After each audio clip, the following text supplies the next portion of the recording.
So how much profit was December? 6,000 or 7,000 profit for December, Yeah, I think? 6,500 profit for December. Yeah. Wow. Okay, so everyone, welcome to Success Stories. I'm here with Tash and Jacques. I'll give you a bit of a teaser about that story very soon. For now, we can small talk while people are coming in. So I actually wanted to say, speaking and meeting both of you during the Gold Coast event, such good conversation. I was like, today's going to be easy. Yeah, that was such a good day. We loved it. It was really cool. So I feel like we're going to have, no issues with this. So we've got Rob, hey mates, Sasha. It is exciting, isn't it, Sasha?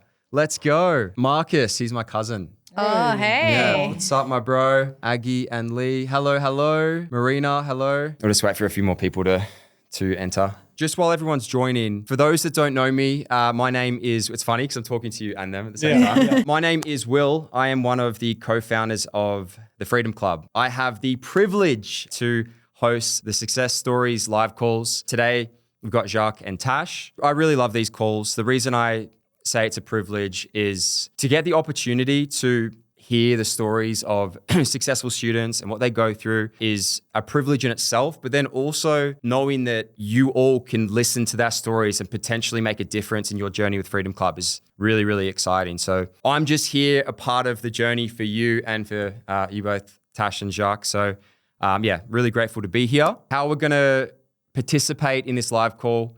First half, I'm going to interview and ask questions to Jacques and Tash. Then the second half of the call, any questions any of you have, I can then read out and you both can answer. There's only one rule of these calls. The one rule is we will not say what Jacques and Tash's website is or their products or anything specific, okay? Just in case someone gets excited and wants to copy and all of that, okay? So that's the only no-go as far as questions, but everything else, most things are... I'm sure it'd be fine. All right, so this is a dual interview. So I'm not sure how we want to go if like Jacques you answer and Tash answers do you two have synergy when it comes to this stuff? Yeah. Or mostly. Depends. He might get a bit irritated if Sometimes I get cut off. I like to jump in, but I'll let him go first. Okay. I feel like this is going to be like everyone understanding you two as a couple is going to be really interesting with this. Yeah, we've got an interesting dynamic and how we came to be in Freedom for sure. Okay, well, let's start with where are you both from? I'm originally South African and I've been living in Australia for about 13 years now. And I'm an Aussie, so I lived in Sydney all my childhood and then moved up to the Gold Coast when I was 14 with family and then, been there ever since. We met in high school on the Gold Coast and don't see us go anywhere anytime soon. Okay, so high school sweethearts. Yeah, man. That's very cute. Yeah. Living the dream, baby. Okay, and so obviously Gold Coast High School then? Yeah. And what high school did you go to? We went to King's Christian College. Well, he only went the last year. Yeah, I did 1 year of schooling there. I moved from South Africa year 11 to year 12. You can't skip a year. You have to do year 12. I can't just graduate, so... Okay. Yeah, I did year 12 and that was a mission, but I got through it. Okay, well that would have been tough coming to a completely new country during that time, like year 12 of school. Yeah. But the most important thing happened. You met during that year. Absolutely. Exactly. Blessings, man. Wow. 100%. So for those that aren't too familiar with the Gold Coast, King's Christian College, right? Yeah. Yeah, so that's a nice, really nice school here. Were you both the same age? Like, were you in the same year? Yeah, well, he, coming from South Africa, he was older. How old were you? Were you 18 already? 18, turning He was 19. 18, turning 19. Yeah. So usually when you come from South Africa, you move up a grade because of your age. But because he was at that age, he had to stay in year 12. And then I was younger in school because Sydney to Gold Coast also is different ages. So when we met, he was 18 and I was 16, but we were in the same year 12. Okay, in the same year.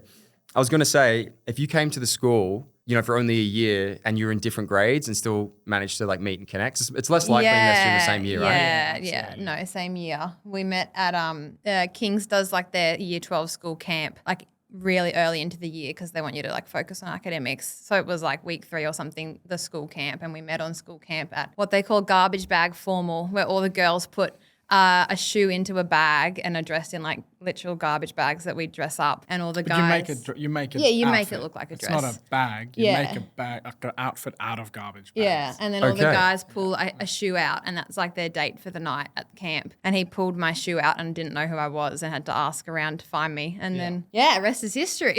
No way. Yeah, bro. This is like chance. I mean, you were random date partners at the camp. Yeah, like he pulled the shoe out, and then I don't know, being the dramatic person he was, he decided to meet me on one knee. So that's how I met him. Bro, you romantic. Yeah, and then must have worked, eh? Clearly. Wow, okay. I've been married now 6 years, and I got 2 kids with this beautiful woman. Yeah. Wow. And so how old are your little ones? Almost 1. She turns 1 this weekend, and a 3-year-old. So very little still. Oh, beautiful. Little bubbies. Okay, so I'm curious about this proposal. Was it, when you proposed, was it similar to when you did the first shoe proposal? Like, were you thinking? I proposed on an island at the top of a mountain on a rock. That's different, man. Yeah, it was unique. I wasn't keen on the 6 a.m. wake up. I was kind of in a bit of a mood, but but he really wanted sunrise for the proposal, so it ended up working out okay. I shut up when I saw the really chunky box in his pocket. And then I was quite. Yeah, I bet everything you were thinking and feeling sort of just went out the window. Yeah, I was like, oh, okay, there's a reason for this. It's not just a willy-nilly climb up to the peak. Yeah. Oh, wow, how beautiful and romantic. Okay, recently, so for everyone, we're on the Gold Coast, by the way, and you both live in Coomera. You've actually just moved into your dream house. Yes. Yeah. So tell me a bit more about that. Well, I can go on a big spiel about it, but so we bought a house in Pimpama about 5.5 years ago, and it was before COVID, so we were very fortunate. We got in at the right time, and I'm not sure what hit us, but randomly we decided we should evaluate the house, and then we sold it for a big chunk of change, bought some new land, and then ended up building. We wanted to just buy a pre-existing home. But everything that was available at that time wasn't up to scratch. All the people from Melbourne and Sydney had already purchased everything. Yeah, it just ended up being that like for less money we could buy and build what we actually wanted rather than buying something and having to renovate and whatnot. And so, I don't know, it just sort of worked out. I was really pregnant and clearly just not in my right mind and decided, let's go look into this. And then we saw this piece of land that we loved and put an offer in. And then the next weekend we were putting our house up for sale and doing all that.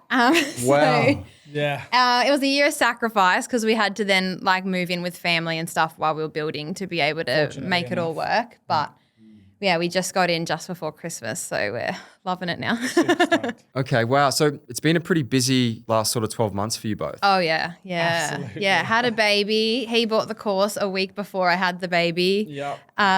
What date was this as well, by the way? January 11, yeah. Okay, yeah. And then I had the baby January 19. He was trying, like he bought the course. Do you want to say a bit more about how you bought the course?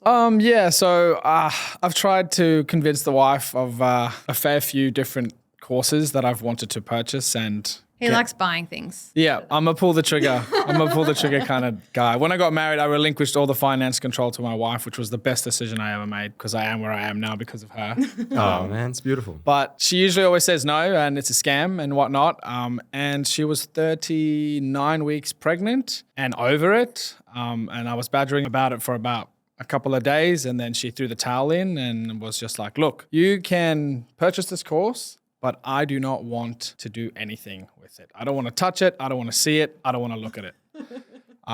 Because usually I jump in, I get going, and then my work gets crazy, and then I have to let it go. Yeah, okay. But you knew that Tash would stick to it. No, he originally when he bought it, he was like, I'm doing this. And I was like, yeah, I'm not doing this at all. But obviously it's changed a lot since then. Yeah, it's changed heaps. Excited to get into that. Because recently, we won't go into details just yet, December has been your best month so far. Yeah. I remember when we all met for the first time when we were at the Gold Coast Freedom Club event. And Jacques and Tash were telling me, let's just say it has not been exactly smooth sailing as far as finding success. And again, we're going to be completely real and honest with the whole journey because absolutely. The facts are what the facts are. Yeah. Okay, so you finally convince Tash, okay, we're going to do this thing. You get busy with work. Tash takes over, but then Tash throws the towel in. No. Sort of. Like, he was trying for a while, but... How long were you trying for, Jacques? Probably about month and a half. Month and a half, you'd launch a store? No, he hadn't launched a store. So that what happened was he was working through the course, but not putting enough time into it because I had just had a baby. So like we were more focused on family. It's probably a bad time to buy the course really. Yeah. But so we were more focusing on family, and then we had to pack up our house that we had just decided to sell, and then my little one had to have surgery. And so we ended up like having to just pause, and he didn't touch it for months. And then when he picked it back up, he was so busy with work. Yeah. And he kept asking me just for like little bits like, oh, can you just help me with the product description because you're better with words or whatever. And I was like, all right, I'll have a little look. And then each time I guess I just saw more about like what it's about. And I don't know, I didn't ever believe that this stuff sort of works. So then the more sort of seeing everyone's posts in there and stuff, whenever I helped him a little bit, I was like, oh, okay, maybe there is something to this. Like, we'll see. And then it just got to the point where I was like, you know what? You're working heaps and struggling to make time for this because he also is like trying to spend time with our girls. Yeah. Whereas I'm at home on maternity leave. At the time, my baby was having like 3 or 4 naps a day where I have the time for this. So I was like, you know what?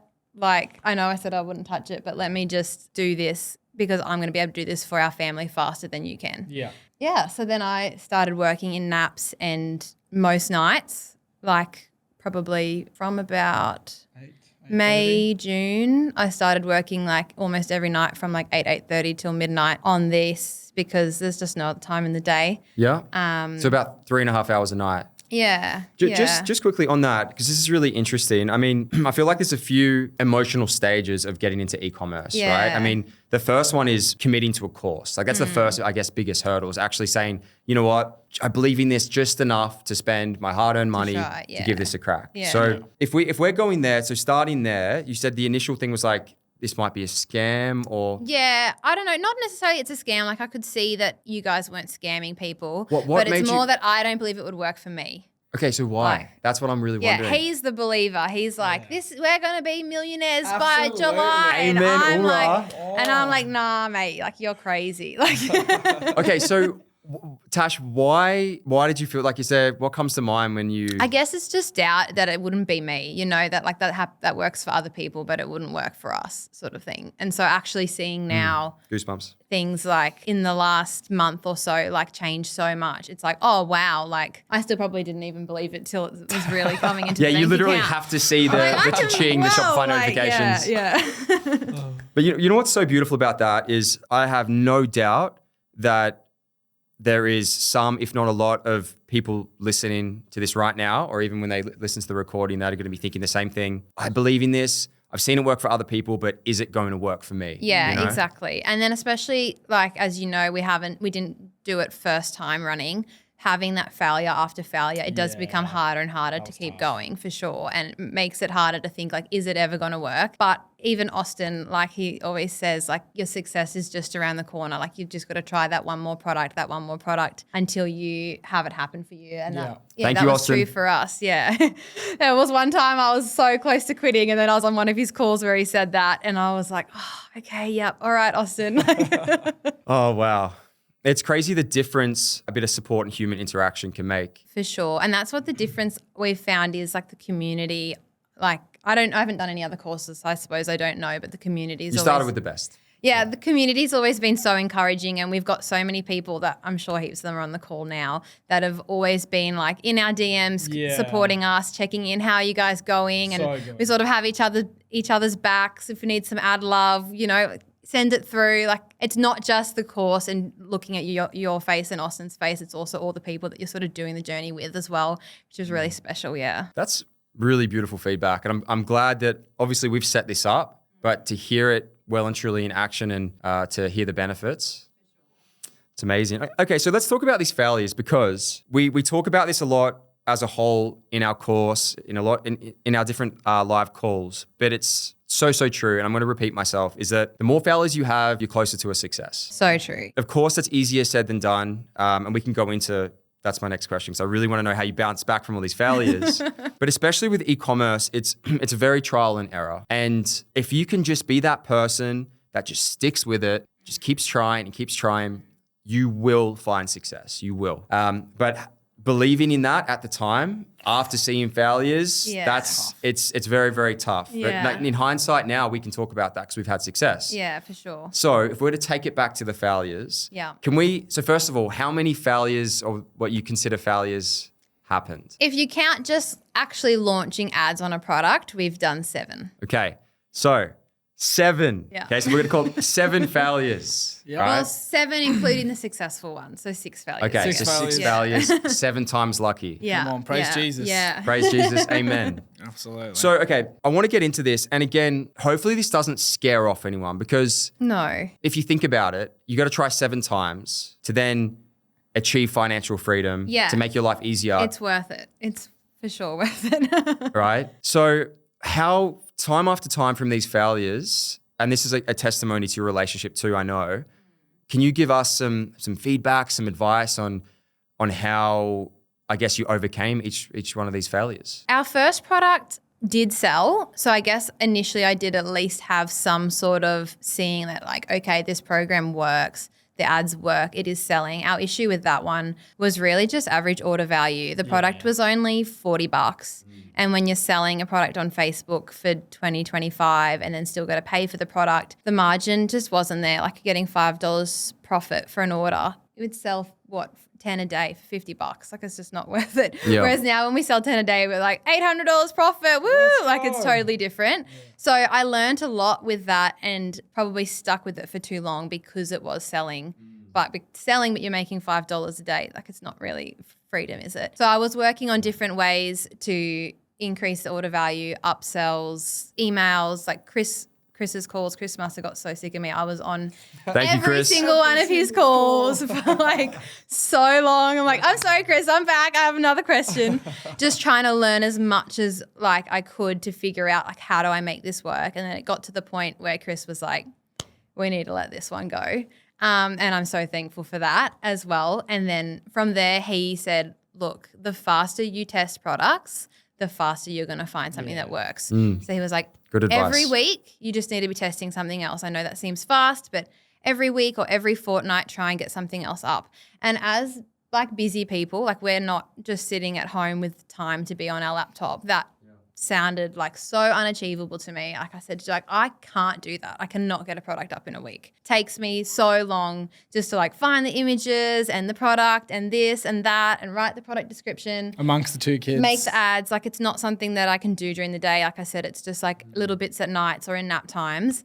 And so I really took it on, but I probably like couldn't do every week. So I tried to do every fortnight and I tried to outsource a little bit while I could. So I paid like freedom to make the little $80 Facebook ad because I was like, that's something that takes me really, really long that I'm happy to just pay money for because it's going to take that mental stress off me. Yeah. And so I started just doing that where every week or 2 I would try and get another product up and be less attached because the first time I was clearly way too attached. Okay, so there's a few really, I think, key things there. Yeah. If I could just interject for a second. For sure. Go for it. Firstly, I guess the importance of live calls. Yeah. Oh, man. Right? Because that's like... but that was key. I said to Jacques, if this course didn't have live calls, I would have quit a long time ago. I would have quit that first product. we're going to make that an ad later. Okay. Okay, so the live calls. Yeah. Another thing you said is that, I guess, you experimenting with increasing your AOV, your average order value. Yeah. And you use the word learning. So obviously you had the mindset of, cool, I'm not an expert at this, but I'm going to keep learning, I guess, until you become an expert. That's what I'm kind of picking up. Exactly. That's why I was on the call so often because I tried to make it that every time there was a call with Chris or Austin that I figured out what question could I ask? Like, clearly this isn't working. What can I be asking about? Yeah. Asking about ads or email marketing or upgrading my website, like anything to try and get better. And so much that what I learned in that first product that didn't work. Now when we have a product that's working, I was able to scale it, I feel like, a lot easier and go from bronze to silver within a couple of weeks because I had all that stuff that I already had learnt. Like I wasn't even on Chris's course this time around because I felt like I had gotten so much back then that I was like, I know what to do. I need to do this. I need to do that. I need to work on this. Like I kind of already had that from all those failures. And so I think that's part of, I guess, the process and part of probably not even calling it a failure is it's not so much, it was a failure, like those first few products, but being on the calls every week and trying to learn how to upgrade our order value or upgrade our emails then put us in a position now where we're a lot more confident with it. Okay, so I guess we're kind of skipping there because you've gone from, I guess, your first products and then to your last ones that are working. Yeah. And I get that. Now, you need different things. Now you're actually becoming an expert. You know, all the knowledge is soaked in. Yeah. Especially as a couple. Yeah. Like, how did you stay so focused? Well, this guy, the dreamer, I suppose, was like my rock. Like The dreamer. He's like, this is gonna work, Absolutely. and I'm like, this is not working. Like I'm It's on gonna product work. 5. It's gonna I work. like product 5. I was so excited about. I was like, I have figured it out. I've found it. It's the one. Crack the code. And then like not even one even a sale. sale. And Like that's- nothing. and it's that's always, tough, It's right? so That's happened to me gut before. wrenching where you're like, this is the one, and Yeah. it's not at all. But do you know what? Like I actually said to Jacques, I don't know when it was. It must have been October. Yeah, maybe 5 products in. Yeah. And I said to him, you know what? I've done this most of the year. Like I've given it a good 6 months. I've worked nearly every night on this. I'm out almost. Yeah, wow. I was like, I'm going to go till December. I'm giving it till the end of the year. Yeah. And if this has not necessarily silver, but if we haven't seen fruit from this by the end of December, then we're putting a pin in this. Like I'm not saying it doesn't work, but it's not going to work for us now because I'm not going to keep going year after year on every single night pushing myself on this if I'm not Yeah. seeing anything from it. So then I decided, like, obviously I'm not going to sit back then till December. So I just ramped it harder really. And Yeah. he's like, come on, all right, we're going to see something by December then. Let's go. Keep it up. And like by New Year's Eve, like we'll have something working. And we actually, hit silver before the new year, which was just wild. It was just like, I did not believe it. Like I fully Yeah. was like, great, I've got a few more weeks of pushing myself and then I'm done. It was like the complete opposite.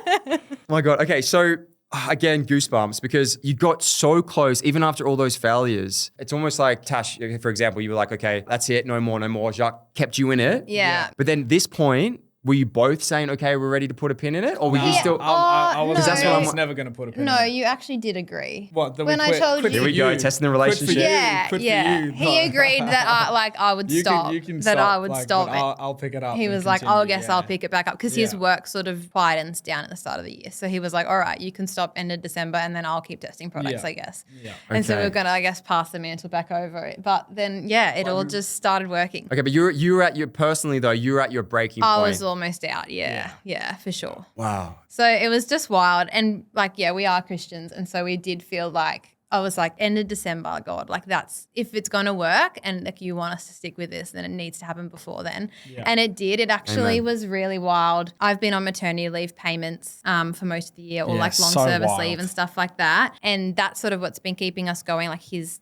income from his business and then my maternity leave payments. And the week that this worked was the week after those payments finished. So we were going to be on one income for the first time and we weren't sure how we would pay for bills. And that was the week that we made we went from making, I think it was like $200 profit the week before, and I was like, oh, maybe this would work. And that week that we didn't know how we'd pay the bills, we made $1,600 profit. And Yeah. it was just Oh my like God. such a wild So jump stoked. and just at the most perfect timing. And it was, Unreal, it was surreal. just amazing. Like we were Yeah. so grateful for sure. Yeah, 100%. Wow. I got to take that all in because that is... Yeah. It was, perfect timing. Yeah. Wow. The maternity payments stop. The following week. Long service leave ended. Yeah, everything Long finished. service leave. And then, the following week was where this really started working. Okay. Wow. So yeah, honestly, it just Yeah. hearing it, it's just so amazing. I Like, know. just the I timing, was like, everything. You can't make Yeah. this up. Yeah. Man, unreal. No. I was shocked. Okay, so if we go into some, I know everyone's going to be really curious about your specific numbers. So when was this week that you finally got it? This week after your... So what happened was, it must have been like mid-November, like when I had launched it and I could sort of see the potential, but it wasn't like working yet. Like I had to do a lot of like website tweaks and stuff like that, but it was making a little bit of profit, like I don't know, $100 a week, which was better than anything else was working. So I was like, okay, let me see what I can do with this. From what I had learned from Chris from previous calls, I sort of knew that if I upgraded the website and played around with things and looked at our competitors, I might be able to make this go up. And so then it was, around $200 profit the first week of December. And I was sort of like, let's see how this goes, made a few tweaks. And then it was the second week of December where I think we made, 1,600 profit. And then I think it was when the freedom thing on and I was like, we might have a winner. I know it's a bit too early to say. And then the next week we made like 1,400. So it had gone down slightly, but it was still like amazing. And then Christmas week we made $3,000 profit. Cheering. And Let's go. It was wild because yes, I had spent so much time this year on it, but that week I didn't touch it. We had just moved into our new house. It was Christmas, so we were with our family, and I was like, hands off. And then it's just going cha-ching, cha-ching, cha-ching. And we're like, oh my goodness. And I didn't even realize how much we had made because we were so busy. And I was like, this is amazing, but I hadn't sat down. And then I was scared to tell Jacques because I was like, oh no, he's going to get too excited. But I looked at it like a few days afterwards and I like put in like last week on Triple Whale and I was just like so shocked. I was like, I cannot believe that's how much money we made. I thought it was similar to the previous weeks. I didn't realize it was like double. And then like it's a wave. Like since then it's gone down a bit and up and like there's good days and bad days. But we're confident that if we keep working towards it and keep working on scaling that hopefully we can continue or like try and sell something else. We've got the tools. You've got the tools, you got the confidence, you have the knowledge. We know it works, Yeah. Okay, so December ended up, what was the revenue for December? Revenue, I think it was 21,000 or just under. 21. Okay, because what's really exciting is basically the first week of December was when things started moving. Yeah, it was only a few hundred, Yeah, and then it jumped up that quickly. Yeah. So that's what I guess wanted to relay to everyone watching is the time, obviously there was a lot of time that went into the failures and finding, a product that's going to hit. And then when it did, I mean, so December was, so how much profit was December? 6,000 or 7,000 profit for December, I think? 6,500 profit for December. Yeah. Wow. And November, I think I made 200 profit. So it's like a massive gap. So January, come on. I mean, at this growth, how exciting. Yeah. Oh, gee, I don't know. We'll see. Oh, well, I mean, you both, I guess, just keep doing what you're doing and have faith. Yeah. So, okay, if you were to give some advice to fellow students, I guess if they're, feeling a little bit disheartened, they're feeling like they want to quit, which again is a completely reasonable way to feel, 100%. Oh, for sure. I mean, please never quit because you will be successful if you don't, but still very reasonable, like it's to feel that way. Yeah. Is there something that comes to mind? I mean, I know that you two lent on, having such a great relationship, but some people might not have that as well. So, So what else? Is there anything any advice you could give? Look, it is just that drive where you've got to remember the why. Like you've got to remember the why behind it. And for us, that's so important. Like both of us really do want that freedom to be able to spend life with our kids. Like we're not meant to just be working 9 to 5s and never see our kids. Like our kids are everything to us. Yeah. And our mindset really changed after having our first daughter. I think like we both really realized that like we want to be with them, not at work. Yeah. And so like every time that we wanted to quit, it was like, okay, but like we want this freedom, we want this ability, not only to be able to stay at home with our girls, but also to bless other people. Like we've got a lot of family that we'd really love to help financially, and we're not at that point yet, but we pray that we will be able to get to that point where not only do we have enough for us, but we have enough for those people as well to be able to help them as well. And so, just fixating on that and really remembering like why we want to do this was like the motivation that we used a lot for sure. Yeah, absolutely. Okay. Well, what a beautiful why, family. And so I feel like as well, your why, you be reminded of that every day. I mean, you're raising your little girls, so they're constantly there. So I feel like it is really important, no matter what you do in life, is to understand your why. You have to. And then have it in front of you. In your face. Yeah. You know? You don't want to be forgetting about it, that's for sure. No. So for you all listening, if your why isn't as literal and practical as kids in front of you, it's like working out what your why is and reminding yourself of that every single day or every moment you're feeling like quitting.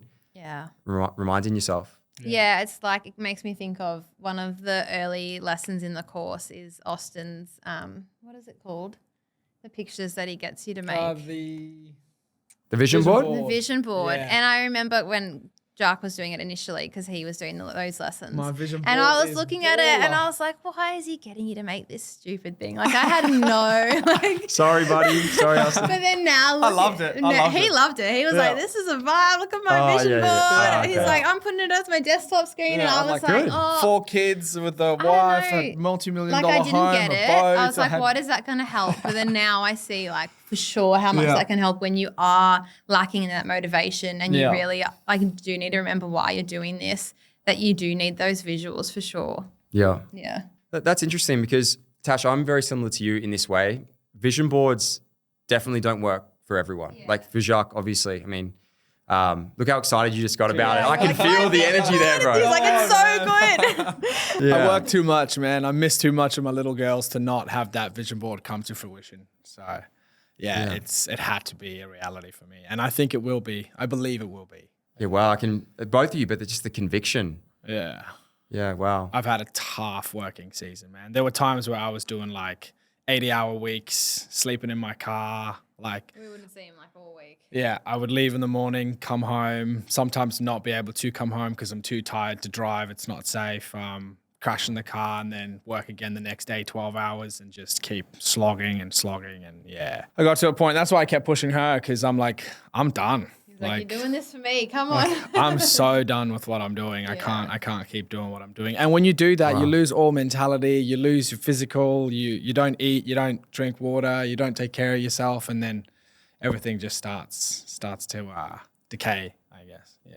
Yeah. Wow. I mean, 80-hour weeks, having to stay in your car sometimes. I had to, man. I had no choice. Provide for your family. But that's seriously tough, man. And good on you. You know, it's I feel like I believe good men feel like it's a responsibility and obligation to, support, provide for your family. But a lot of people don't see the world that way. You know, they quit when it's easy and they wouldn't sacrifice what you've sacrificed, man, breaking your back to look after your family. And there's nothing more manly and honorable. And it's just beautiful to hear because it aligns with my values anyway. Jeez. Good on you. And that just makes me so excited that you're finding success, with this, and you can work less hours. And praise Jesus. Yeah. What's that actually going to look like practically now with work, man? I mean, I know it's still early days. December's only last month. Yeah. He's got it. Well, it's our business, but it's his business.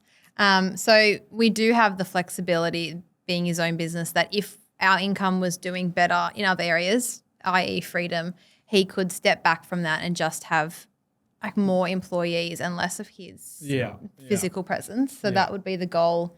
So as soon as possible. Goal one is to get him completely off the tools. Yeah. Okay. Just overseeing. Yeah. Just if you guys wanted to know what it is, the business that I do, I own a post-construction cleaning business. So we clean newly developed homes prior to people moving in. So anyone that's building a new home, we come in and clean up the construction site after all the messy trades and then make it spick and span for the new homeowners because they've just spent their life savings on, whatever value home they've decided to invest in. It has to be perfect. Yeah. And in case you're wondering why he'd need to sleep in his car for that, he doesn't just do like tiny little ones. He does like the really way too big, beautiful ones.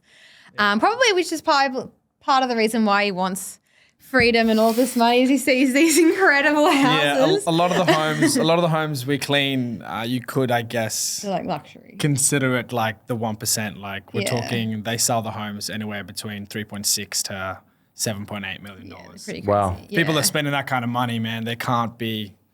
It has to be perfect. Perfect and done by the deadline. Yeah, exactly. And the deadline is always pushed way, way too hard. But I always deliver, and I guess that's why the business has worked. So. Yeah. Okay. Well, delivering's key. And so just on that, how much would you need to be making to feel comfortable to then move to the overseeing position in your business? At the moment, like my first goal, he would say it's not his goal, but my first goal was to try and make at least $1,000 a week because that was like about what our mortgage is. So I was like, okay, if we can just make enough to pay our mortgage, then I'm going to feel a lot more comfortable. Like then we just have to pay groceries and other bills, but that big chunk is paid for, which we've already hit, which is so amazing. But for him to step off, we probably would need to double that? Is it 2,000 a week? Yeah. 2,000 a week would be comfortable. Yeah. But that's not what I want to do. Yeah, he'd like more for sure, but baby steps. I think 2,000 a week would be comfortable with him, like not actually having to like work. Obviously, we could still keep the company going, but there's less profit in it when you're not actually there. And then currently, I'm working 2 days a week because I'm a primary school teacher, and so I'm doing 2 days a week relief teaching. But then, depending on how this goes, I would step back from that. But I'd rather him step back first because his is more like debilitatingly affecting his health and well-being more than mine. Like I'm only going back for the first time next week. I've had a few years off, so I'm okay to go back for a little bit. But hopefully it'll only be a small season anyway. Okay.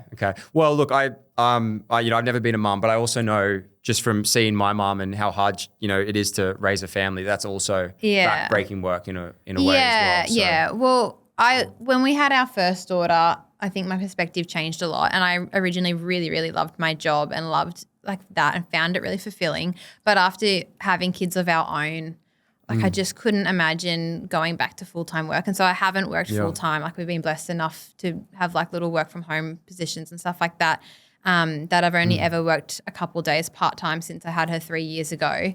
And I like my goal, I guess, from having her was to never go back to full-time work. Like I really don't want to touch full-time work again. Yeah. And so when Jacques came to me with this, like I kind of didn't even really think about it. But then the more we worked on it, the more I realized, no, this is actually aligning with my goals as well. Like I hadn't thought far enough into the future about how I would never go back to full-time work.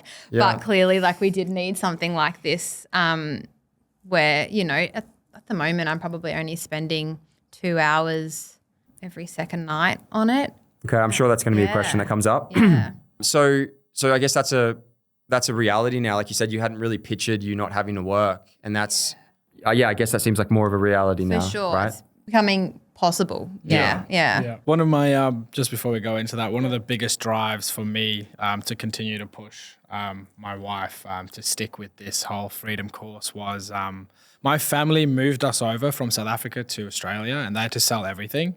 Cars, businesses, properties, and the currency exchange rate is divided by 10. So if you've got R1 million in South Africa, you've only got $100,000 here in Australia. So they weren't able to put me in university and whatnot, all that, and pay for myself and my brother. My brother's disabled, and purchase themselves a home. So they're currently renting and won't ever be able to purchase a home because of their age. They're 63 and up. Both working full-time. Both working full-time. Mum's got 3 jobs. Brother stays at home. We're finally citizens, so he's got NDIS carers, which is absolutely amazing. Oh, that would be a massive help. Big reasons we moved here was because his future is something that's possible here, but I really want to buy them a house. So this is the way I'm going to do it. There's no way I can afford to buy them a house doing what I'm doing currently. So this was the light for me at the end of the tunnel. Jacques, the things that come out of your mouth, bro. You're not speaking heaps, but when you do, man, I'm just sitting here just getting so emotional. I don't know about anyone else watching, but bro, that's just inspiring. Yeah, cheers, man. I can't imagine what you're going through with your brother, your parents, again, having to move to a new country for your brother and then go through all that as well. Like, it's impossible. It's very, very difficult to buy a house, even if you start, from being born in Australia, let alone moving here. Yeah. So and they had to make a lot of sacrifices moving here. Obviously, we were a lot more well off being in South Africa. Of course. And then moving here, they had to change their whole readapt whole lifestyles. Big sacrifices. And if they didn't make those sacrifices, I wouldn't have the business I have. I wouldn't have the wife I have. I wouldn't have the children I have. So I only feel obligated. You owe them. I do. It's honestly. So it's not even you being a good man. You just owe them, right? No. Which niche crashed and burned? Curious. Look, I only tried one product. I'm sure maybe one day I'll come back to it. But because I'm a teacher, I was like, maybe I should be doing something to do with kids' toys and jumped into that. But I don't know. I think my timing was off. My product I thought was the best, but it was not. It basically comes down to really, obviously Austin's got the winning checklist for how to pick a product. And by that stage, I was just picking products, and I'd sort of lost my way on like actually following that, I think. Oh, and this was part of that. When you came here, you'd forgotten about your checklist. Yeah, and I'm like, I've found this product. And then looking back, I was like, no, I hadn't. It didn't tick like half the boxes. Yeah. Okay, no wonder it didn't win. Yeah, well, you got to stick to the program. Yeah. Absolutely. Yeah. So how many niches was it? So you've got, obviously you don't have to tell us the niche you're in, but We've done 3 niches, but one of them we never launched products in. We dropped it before we even launched because we got samples and just we were like, nah, this isn't going to work, and this isn't us. Like we felt like we were selling something that we knew didn't work, and we didn't want to be doing that. So we actually remade a website before we had even launched anything. And then since then we've done the 2 niches, but we've mainly stayed in one. Like we do feel like if you want to keep testing products, obviously if you're remaking a whole website, it's just not possible to do fast. And like I was saying, how Chris was encouraging us to do it once a week or once a fortnight. The only real way to do that is to be obviously staying in a niche. And so definitely if you're choosing a website name, please make sure that it is broad enough that you can do what we did. Yeah. Like we were able to really try different products all in the same niche, but kind of, different areas. Like, I don't know how to explain it. No, it is that. But yeah, like even advice. if you were doing like something in beauty, like don't make something about your eyes because then you're stuck with eyes. Like, try your best to give that little bit of breadth so that you can expand, because it might work your first go, but for us, I was really glad that we didn't have to like redo that whole website again and again and again for sure. Okay. I mean, that's a really good advice. Yeah. Okay, so Keith's just saying it's as if the failed products experience or investments in future success. Exactly right. Amen, I Keith. totally agree with that, Keith, Good for way sure. Good way to put it, brother. Well worded. So Emily and Lucas, she was just saying it's really similar to her story, minus she hasn't found success yet, but she's saying she's inspired. You will Awesome. soon, Emily, for Absolutely. sure. Keep it up. Damon is saying congrats. Thanks, good things come Damon. to good people. And you two are seriously the best. So. Aw. Okay, so Nick, mate, I think we answered that. So were all the products you guys tested in the same niche?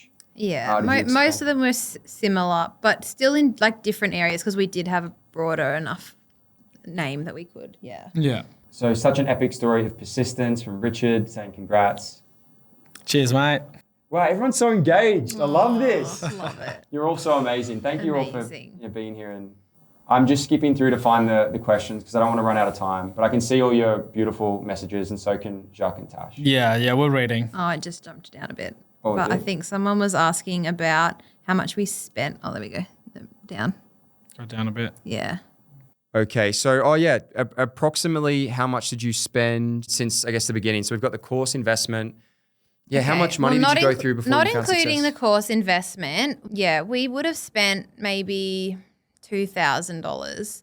But that was mainly because I stuck with that first product for a really long time because it was selling, but our order value was low. I was really doing what I could to up that. And so we had weeks where we made like a tiny bit and then weeks where we lost.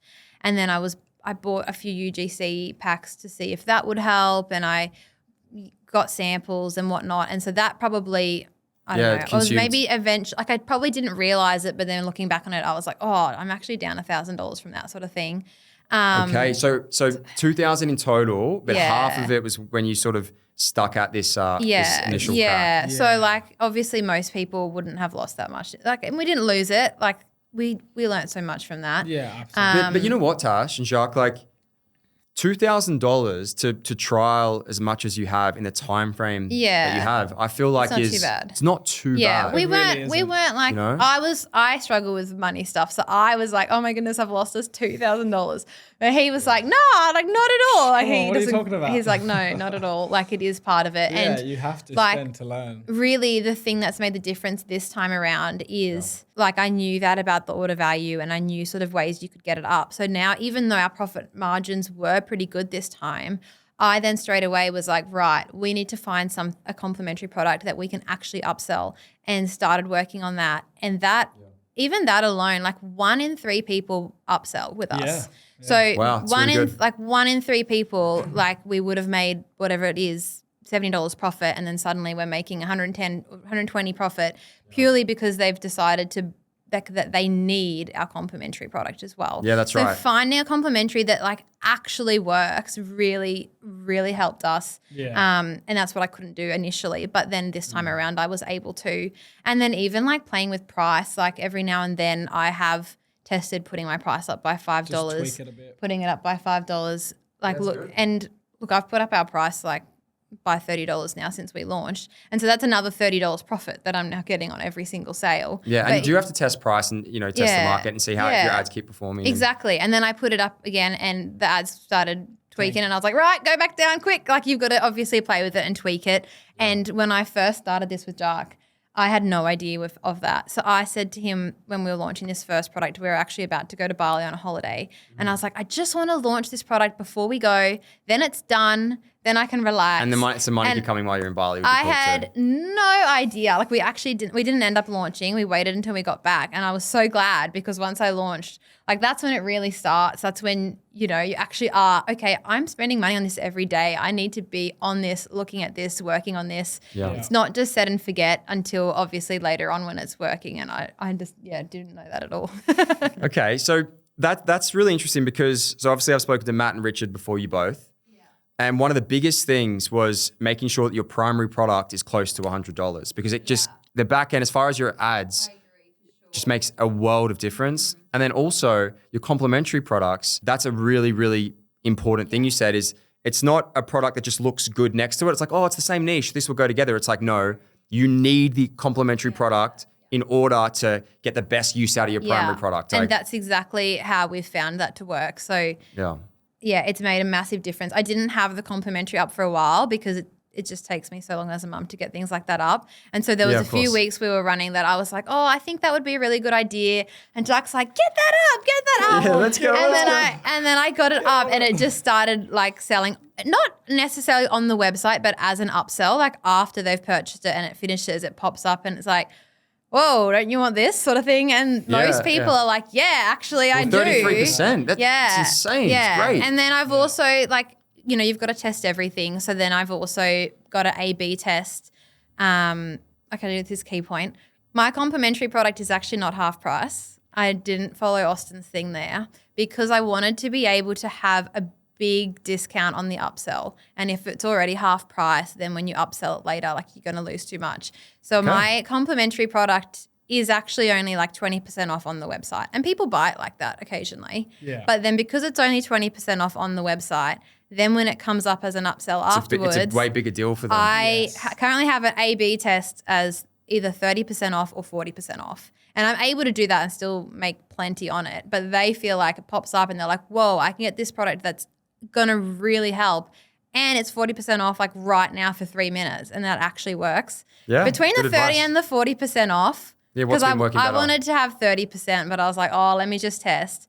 We sell more on 40% to the point where that makes us more money, even though it's a bigger discount. So you do have to play with that and test everything, really. Yeah, no, it's good advice. I mean, discounting things can always be a scary practice, but you need to play with it because you might, make less in the short term, but as far as long term, just more cash coming. Get more customers. Exactly. So you got to really test it. Keith wants to know, was there a specific thing from November to December that you did, I guess, to ramp up? To ramp up. The first thing that I did was upgrade our website because our product is more expensive. Obviously, when you're asking someone to spend $50 or you're asking someone to spend over $100, the type of website sometimes has to be a little different. So what I was selling by having a really, really basic website, it was working a little bit, but by putting in a little bit more effort into the website, and Chris was really helpful with that. Super helpful. Jimmy as well knows a lot if you speak to Jimmy. There's lots of little things you can do to just make your website look more trustworthy if you are on the more expensive side of things. And I put in some extra FAQs. I went through all my competitors, and I have quite a lot of competitors, so that helps as well, I suppose, that I was able to see, okay, what do they have that I don't? Yeah. And making those changes on my website was literally like day and night. The next day it tripled. Wow. Wow, that's great. So much more trustworthy, man. Yeah. And taking what the competitors are doing well and putting it onto our website was amazing. Not necessarily like copying it, but just like, okay, they've got this type of thing here and mine's basic. I don't have anything about that. I need to make sure that's included somewhere. And also ChatGPT. Like, guys, if you're not using ChatGPT for everything, you need to. That's how I launched so many products. I put it into ChatGPT, tell them like, look, this is my website. This is how I do the product description. This is what I need. I need 3 points here. I need a paragraph here. I need a heading. I need 5 FAQs that are relevant. This is my AliExpress link. I give it all to ChatGPT and hit send. And then it gives me like at least the basics. How good. It's so good. It's like how do people live beforehand? I don't know. I know, it's my Google. I use it as Google now. Yeah. And so that's what I did as well. I put in like a whole bunch of competitors and my website to ChatGPT and told it like, look at it and tell me like, what am I missing? Yeah. Like all the tweaks. Yeah, that's good advice. The keynote with ChatGPT is you absolutely don't just want to ask it random questions. You want to give it a persona. Yeah, he told me that. Yeah. So I say like, you are an e-commerce marketing professional, expert in high conversions. Like, what do I need to do here? Be specific. And you got to set it up. Yeah, you've got to set up the character that it's playing. Yeah. Are you comfortable sharing your average order value? Yeah, average order value is sitting at 145. Okay. So it is a bit higher, which helps with profit. Well, I mean, you've got because of those upsells. That's why as well. Yeah, exactly. Yeah. Nick wants to know, based on your experience, where should you prioritize putting your funds as far as like ad spend? Can you see that? Subscriptions? Yeah. Like mainly the money was spent on ads testing. Like that's what I would have answered. I wouldn't spend money on someone else finding things for you or doing things for you because like, you know, obviously you can do that, but you can't test ads without money. So that was the main thing. Like I would make product image ads and all sorts and just be testing and testing and testing. Like I've not tested enough on this product we're doing now because Christmas and everything, I've stepped back and like I'm like, oh, Jacques, I need to be testing more. Yeah, but I'm already, this morning I launched another test and it was number like 22 of the ad. And we've only been running for a little bit and I'm already on my 22nd ad that I'm testing. Like that's where the money is, that you're testing to try and find what works and then you can hone down on it for sure. So that's great advice. That's what I would say is ad spend and then also getting ads created. Because the more ads you have, the more money you can put into actually testing them. Yeah, for sure. Which app did you use for the upsell? One-click app upsell, Zipify, the one Austin says to use. How long have you been selling your current winning product? November-ish.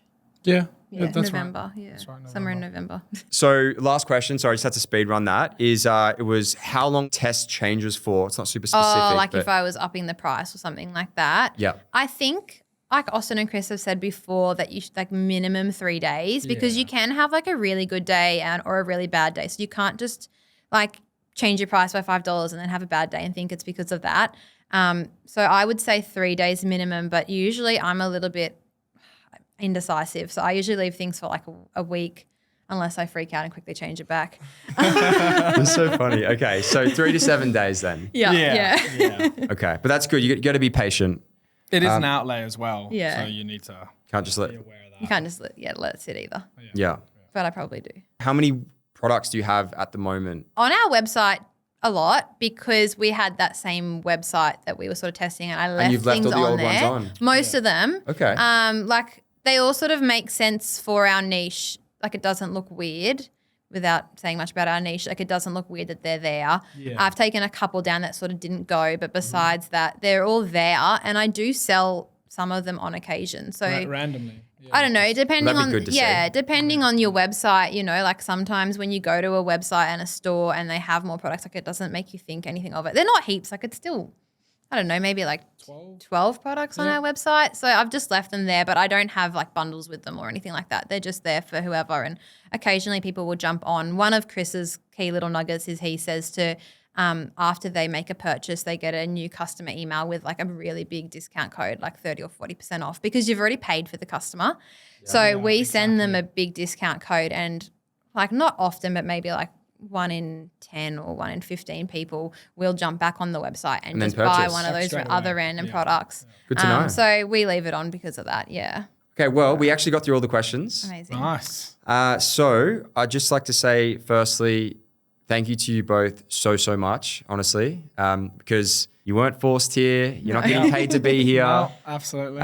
You're coming here, and that's they're literally here in hopes to help you. Sure. Yeah. And 100%. So I'm really thankful for that, and everyone is as well. There's a lot of thank yous, and we've got some thanks for having us. really nice feedback. And then also thank you all for listening. So this has been my biggest live call yet. Yeah, let's go. Yeah, and that excites me because the more of you that I can help, the happier I am. So thank you all for listening. Thank you, everyone. We'll see you soon. All right, yeah. I was like, so many cameras on us. What do I write?